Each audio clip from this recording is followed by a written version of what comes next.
Everything is getting expensive right now, even just owning a car straight up. This would have cost me a few $100s at a shop, but I'm doing what I can myself for so much less. And the crazy part is, none of this is actually that hard. So today I'm knocking out some basic maintenance on my BRZ to show you guys how easy it is and how much money you can actually save in the long run. I'm going to be starting with some of the easiest jobs you could do, which is changing the engine air filter and the cabin air filter. No tools needed, just a quick swap, and it's one of those things that shops charge way more than you'd expect. If you guys know me by now, you know that I just absolutely preach OEM stuff, but we're actually going to be changing it up a little bit. Let me brighten this up. We're going to be changing it up a little bit by throwing on this K&N filter. It's a washable filter, so that'll be sick. I'm not going to have to spend $20 or so every time we do the air filter. And then for the cabin filter, I will be linking everything down in the description below, but this is the one that I'm using. Oh, sick. Already opened. Nice. But yeah, going to be using that for the in-cabin air filter, and then we're going to be using the K&N filter right here, which I'll open up. And right off the bat, look at that. That's pretty sick. Totally worth the purchase if it comes with at least one sticker. There we go. We got the drop-in filter right here. Cool, now that we know that we have everything right, let's just go ahead and swap everything in. See how smooth it goes. And if you guys have never done a air filter or cabin filter, it's probably one of the easiest things you could do on your car, at least for your own maintenance, but it's pretty self-explanatory. Pop out the old filter and then pop in the new one. And yeah, it's literally right in this box. We just got to take those two little clip things out. We should be able to pop everything out, swap the new one in. All right, so the engine bay shouldn't be really that hot. I was driving a couple minutes ago right before I started this video, and pretty much to get the old filter out, you just got to take these two tabs, flip them up, and then this whole back piece wiggles a little bit, is you kind of have to grab it from the back a little bit. Hey, yo. And almost lift up and back just like I just did. And then right in here is gonna be the charcoal filter, and then closest towards the bumper is gonna be your air filter. And it just pops right out. And like, as you can see, there's really not that much crap in, but it's just all preventative maintenance at this point. If you guys want your car to last as long as possible, you gotta stay on top of all the maintenance stuff. And would you look at that? Here is the K&N filter. Right off the bat, I could say that this thing feels so much more sturdy. So to put this filter back in the car now, all we gotta make sure is that the orientation is right. So like this lip right here that's going along all the sides pretty much, we gotta make sure that that is closest to the engine. And before you actually put it in, I would just brush all the crap out. Be careful to not push it onto the side with the charcoal filter, but just push out all the crap, because now there's leaves and whatnot all stuck. And all we got to do is kind of push this back and just finesse it a little bit, just because we don't have that much space. And as you can see, it's fully seated even all the way down there. That's pretty much what you want. And then you can put it back by those two tabs that you see down there, one right there, and then one right over there. So yeah, you'll pretty much just snap the back onto the front, and then yeah, that's it for the air filter. You get it seated just like that, and then pop that clip down, pop that clip down, good to go. So now that we got the air filter done, we're gonna replace the cabin filter. But yeah, you pretty much wanna make sure that this is always clean, so that you're always getting clean air whenever you run the AC, heat, all that fun stuff. So I'll set the camera down just like I did for the engine air filter, and then yeah, you'll watch me go through that whole process and I'll talk you through it. So basically all you gotta do is you have to remove the glove box. And when you look inside the glove box, on these sides right here, you see that tab right there in the middle. That's what's holding the whole glove box from just falling out. And then you got like the same thing going on the other side. All you gotta do is squeeze on both sides, and then it drops down like that. And then you can just pull forward, and then the entire thing just comes undone. Which I'm not sure if it's good for a glove box, but I just leave it like that just so I can get in, because right back there is where the cabin air filter is. And then to take out this, all you gotta do is squeeze on this tab right here, and then squeeze on this tab over here.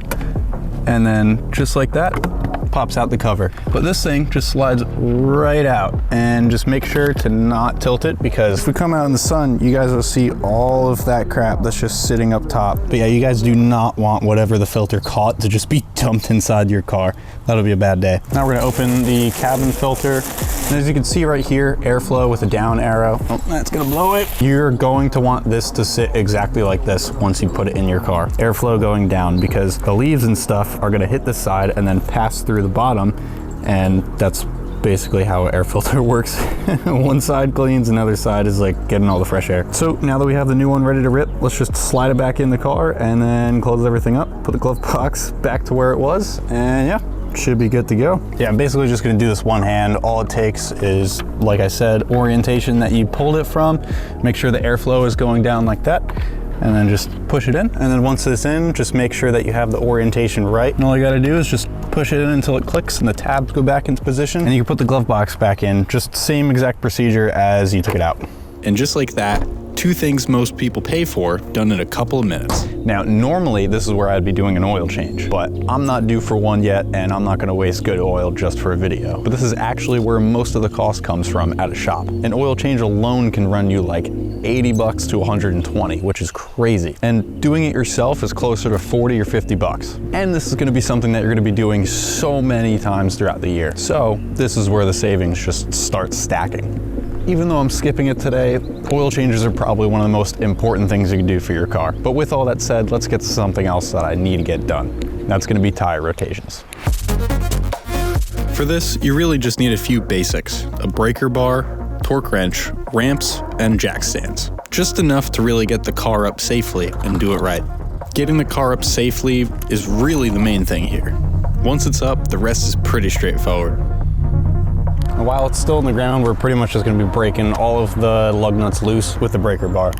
Now, I'm not giving a step-by-step here because tire rotation can vary a bit depending on your car. Plus, I'm not really a professional, and I don't want anybody to follow my exact steps as gospel. I'm just showing you how I do it, loosening, swapping, and torquing everything down, just to kind of show the whole process to you guys so that you can get familiar with the process. But if you're considering doing this for the first time, definitely check your vehicle's specs or watch a guide from a pro. There's thousands of YouTube videos that you guys can watch, and I'm 200% positive that they can explain it so much more clear and more straightforward, so that the chances of something bad happening are, I guess, slim to none. All right, guys, so we got all 4 tires off right now. She's kind of looking like a hover car. So tire rotations are kind of different for the drivetrain that you have. Rear wheel drive, you put the back, just move it up to the fronts, and then the fronts, you put the driver's side front in the back passenger side, and then vice versa. So passenger front and the driver back. Yeah, that's pretty much like the correct orientation for rear wheel drive. And then for all wheel drive, it's the exact same. For front wheel drive, that's when it's different because the fronts just go straight back, and then the rears, that one would go on the passenger side up front, and then on the other side, that one would come up to the driver's side. So that's basically a little lesson in drivetrain tire rotation.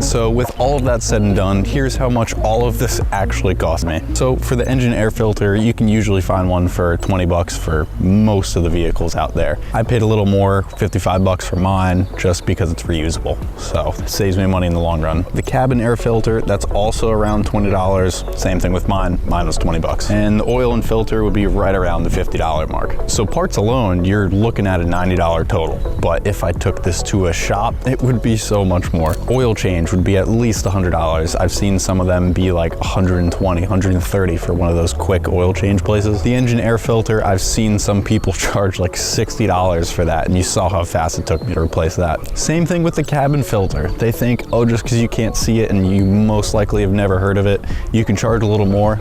They charge around like 80 bucks for that. And the tire rotations, some places do it for free, some places do not.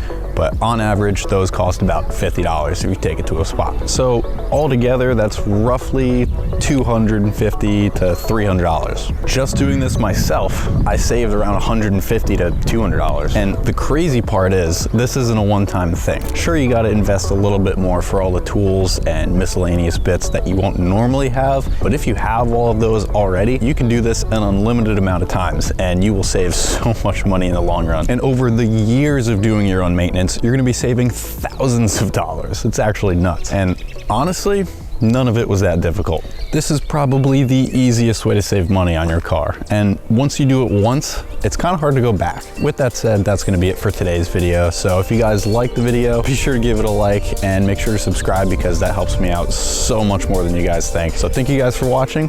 Be sure to enjoy the drive, and I will see you guys in the next one.